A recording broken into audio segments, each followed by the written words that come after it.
Channel at noon is brought to you by today's Colonial Furniture. You can see these people really are really pushing it and are amazing. They are. Yeah. I tell you, I'm white knuckling it when I'm on conditions like that. Yeah, no kidding. Thanks, Jack. All right, hey, thank you did great, by the way. All right, thanks. We'll see you soon. Now, my white knuckling on the roads may be a fear, maybe a phobia, but Dave Hallett is here this morning from the Canadian Hypnosis Centre. You're the director there. And let's use that as an example for hypnosis for a fear or phobia. It's not necessarily a phobia, but it's certainly a fear. When I'm on icy conditions, like I guess a lot of people would be, is that innate, or is that a learned phobia that we've... Yeah, that's a hang-up. And we all develop, as you know, we develop patterns. And if somebody has a bad experience in an icy situation, or they're involved in an accident or something, for example, the next time that they go into a similar situation, they start worrying about it before it even happens, and that can become a phobia.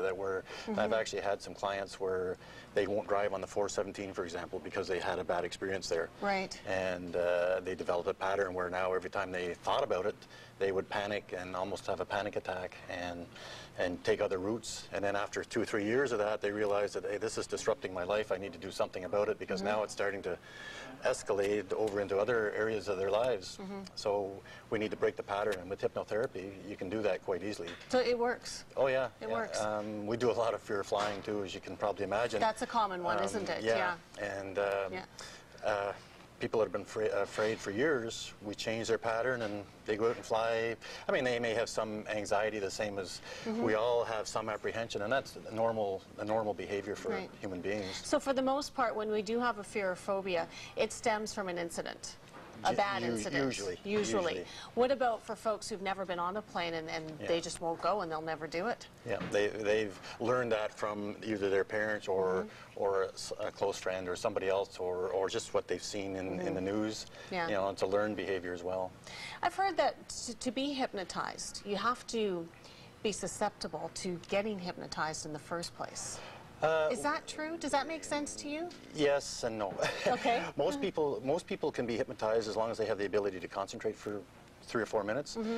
The key is they have to have the desire to be hypnotized. Like, I can't hypnotize you against your will, but if you had a specific thing that you wanted to address, then you're fully invested in the process. So as long as you can concentrate for a few minutes, then 99% of the population can be hypnotized. It can be done. If they choose to, yeah. Okay, so fears and phobias we've covered. What about stress? We all deal with daily stress in our lives, and sometimes it does overtake what we are doing.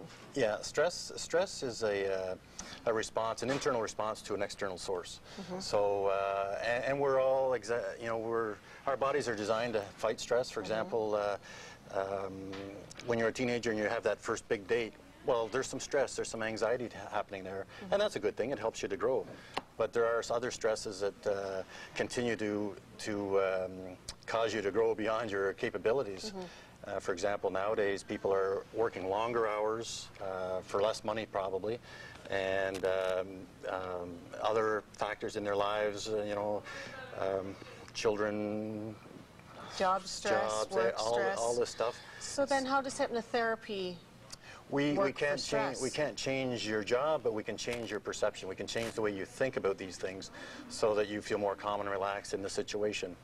In fact, we actually go into the workplace. The Canadian Hypnosis Centre has a group seminar, and we go into the workplace and we'll do group sessions for stress reduction, because it is that widespread nowadays. Right, and some of the symptoms, people don't even realize they're under stress sometimes. Like, they may have constant headaches, or they may have diarrhea or constipation, or they're eating for comfort, or they're overeating, or they're over drinking.